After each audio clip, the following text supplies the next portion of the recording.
경매에는 현장 입찰입니다. 본인이 직접 갔을 때에는 신분증, 도장, 보증금만 있으면 되는데 대리로 입찰 가는 대리인 입찰일 때는 인감도장하고 위임장이 필수로 필요하다. 안녕하세요. 미세영입니다. 부강입니다. 이제는 입찰 전 준비물 기일입찰표 작성 방법을 알려드릴게요. 이게 기일입찰표 세트입니다. 기일입찰표 한 장과 그리고 대리로 갈 경우에는 위임장, 그리고 입찰 봉투는 현장에서 받는 거예요. 매수 신청 보증 봉투도 현장에서 받습니다. 법원에 가기 전에 작성할 수 있는 거는 이 서류입니다. 기일입찰표하고 위임장은 서류를 저희가 다운받아서 직접 작성해 갈 수 있고 아니면 현장에서 받아서 작성하셔도 됩니다. 저도 경험을 해봤지만 처음에 법원에 가면요 그렇게 떨려요.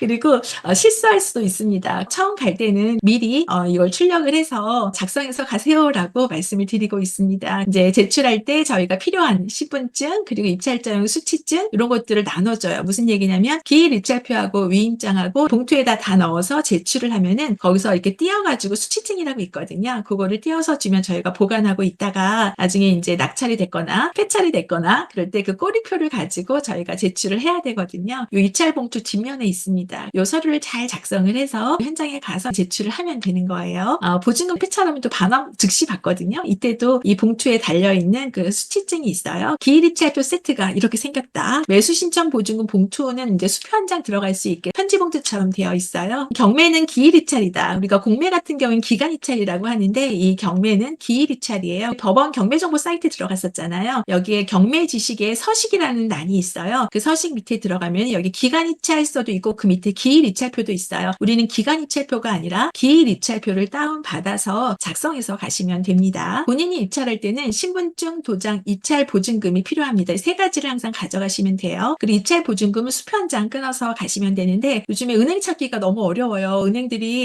거의 다 인터넷 뱅킹을 하고 이러니까 지점들이 많이 문을 닫았죠. 그런데 법원에는 은행이 다 들어가 있어요. 웬만한 곳은 수도권에는 다 들어가 있고 지방으로 내려가면은 없는 곳들이 있기는 해요. 그래서 이제 확인을 해야 되는데 제가 서울 가고 경기권 이렇게 수도권을 봤을 때에는 신한은행이 거의 다 들어가 있거든요. 그래서 신한은행을 거래하지 않더라도 이제 법원 통장을 하나 만들어야 돼서 신한은행 통장을 하나 만들면 법원에 가서 거기 안에 있는 은행에 가서 수표 한 장 끊어서 입찰했다가 만약에 낙찰되면 너무 좋은 거고요. 폐찰하잖아요. 그러면 그 수표를 다시 은행에다 집어넣고 돌아옵니다. 이 과정을 계속 반복하게 됩니다. 그래서 신한은행 통장을 하나 만드셔서 놓는 것들 추천드립니다. 그래서 지방에 갈 때에는 그 지방에서 돈을 찾을 수 있는 은행이 어디 있는지 확인하시고 만약에 없다라고 하게 되면은 이제 미리 전날 찾아서 가져야 될 것 같아요. 은행이 어디에 있는지 수표를 어떻게 찾을 수 있는지 확인하시면 좋을 것 같고요. 본인 입찰할 때는 주소를 적는 난에는 주민등록상의 주소지로 적으시면 됩니다.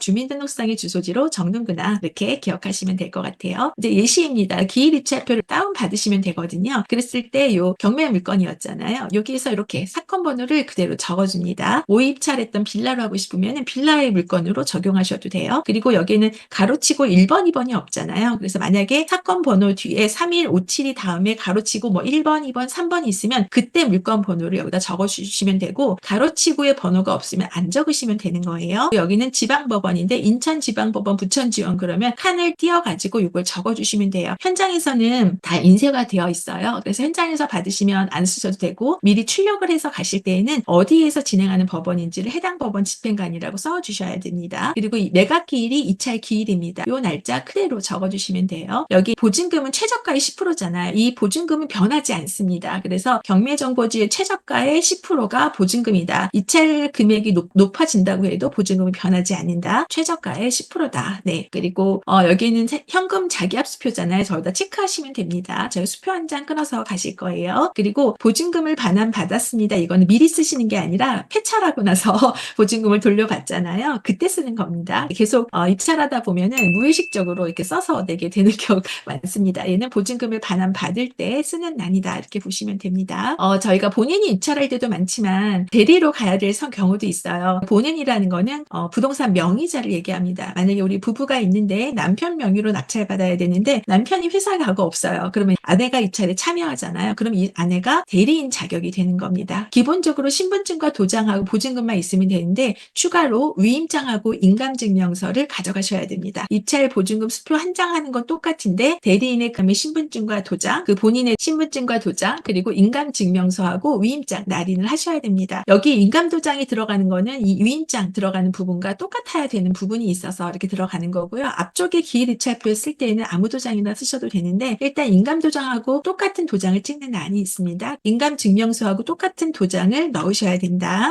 본인은 부동산 명의자다. 이렇게 보시면 될 것 같아요. 그래서 만약에 위임장을 작성하실 때에는 여기 기일이찰표를 먼저 작성을 하잖아요. 지방법원 이렇게 쓰시고 여기 본인의 주소는 그 명의자입니다. 부동산 명의자. 대리인은 가시는 분, 가는 사람의 주소랑 같이 적으시면 돼요. 여기 보게 되면 본인과의 관계 적는 난이 있어요. 그러면 배우자면 배우자, 뭐 지인이면 지인, 회사 동료면 동료, 실제 관계를 적으시면 돼요. 우리가 주의할 거는 여기 본인의 란에 인감도장을 찍으셔야 돼요. 앞쪽에는 아무 도장이나 찍으셔도 돼요. 근데 위임장에는 인감도장을 찍어야 되고 그 인감도장 날인된 거하고 인감증명서에 그 날인된 도장이 똑같아야 됩니다. 그걸 법원에서 확인하거든요. 그 부분 확인하시면 됩니다. 그리고 공동으로 이찰할 때라는 거는 부부가 공동명의로 하는 경우 많잖아요. 실거주할집이야 라고 했을 때 남편하고 배우자하고 공동명의로 많이 하잖아요. 이제 그런 경우라고 보시면 됩니다. 이럴 때에도 남편은 직장에 가고 아내가 혼자 갈 수 있잖아요. 그러면 내 명의로 들어가는 건 제가 가니까 괜찮은데 남편의 명의 반의 지분은 남편의 명의니까 남편의 대리인의 자격으로 같이 가게 됩니다. 공동이찰도 원래 같이 가야 되지만 한 사람이 대리인으로 가면 거기에 관련된 서류가 더 필요하겠죠. 네.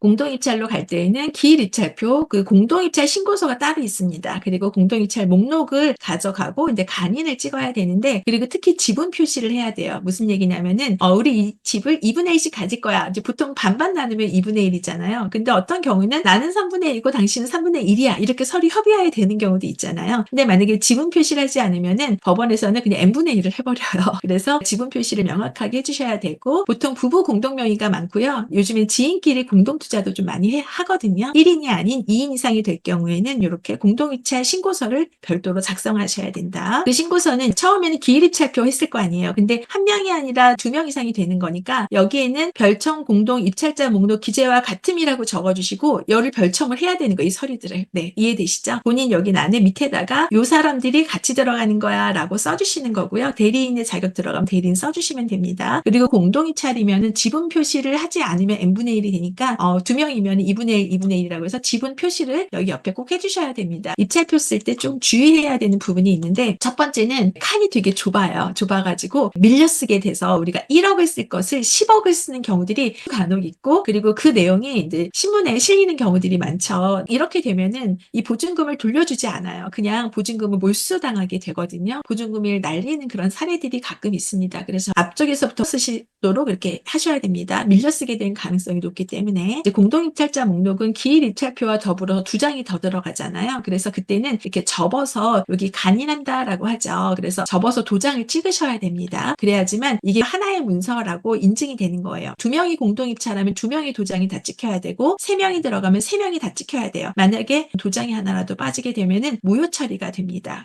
이 목적은 위조를 방지하기 위함이다. 그러니까 이 간인하는 거 잊지 마시고 찍으시면 됩니다. 특히 기일입찰표에 가격 쓰실 때 고쳐 쓰시면 안 돼요. 다 무효 처리예요. 2줄 긋고 나서도 도장도 꽝 찍는 경우도 있잖아요. 그것도 안 돼요. 그리고 숫자가 1인지 2인지 잘 안 보이는 경우들이 있어요. 기일이찰표를 보는 집행관이 숫자가 헷갈린다 그럼 이것도 무효 처리가 됩니다. 숫자는 정확히 쓰시고 고치는 것도 안 되고 2줄 긋고 도장 찍는 것도 안 돼요. 보증금은 최저가의 10%인데 이 보증금도 적게 쓰잖아요. 그럼 무효 처리가 됩니다. 요 도장 찍지 않아도 무효 처리가 돼요. 입찰가 보증금 또 바꿔 쓰는 경우도 많이 있어요. 이렇게 흔하게 하는 실수들이 있으니까 실수하지 말아야 되잖아요. 네. 법인이 입찰할 때 있습니다. 법인과 개인 매매사업자 이렇게 있었잖아요. 개인 매매사업자는 개인과 동일하게 쓰시면 되고 개인은 왜 신분증을 주민등록증을 가져가잖아요. 법인의 신분증은 법인 등기부 등본이라고 보시면 됩니다. 그래서 법인이 입찰할 때에는 법인 등기부 등본 원본이 항상 들어가야 돼요. 법인의 대표이사 신분증과 법인 도장이 필요하다. 대리 입찰할 때에도 이 도장들이 필요합니다. 이제 아니라고 하는 경우도 있는데 다시 보완하라고 하는 경우가 많아서 법인일 경우에는 법인 대표이사의 도장하고 신분증을 대신하는 등기부 등본이 들어가야 된다. 그리고 법정 대리인 입찰할 때 있어요. 이제 예를 들어서 미성년자의 명의로 부동산을 하겠다라고 했을 때에는 미성년자는 아직 혼자서 뭔가 법률 행위를 할 수 있는 사람이 아니잖아요. 이럴 때 부모가 대신 가서 이제 법정 대리인이다 이렇게 보시면 됩니다. 미성년자 본인의 인감증명서 위임장이 필요하고 부모의 인감도장을 찍은 미성년자 입찰 참여 동의서 서류가 추가적으로 필요합니다. 입찰 참여 동의서라는 게 필요하다. 혹시 이제 법정 대리인 입찰할 때에는 이런 추가 서류가 있다라는 거 확인하시면 될 것 같습니다. 네.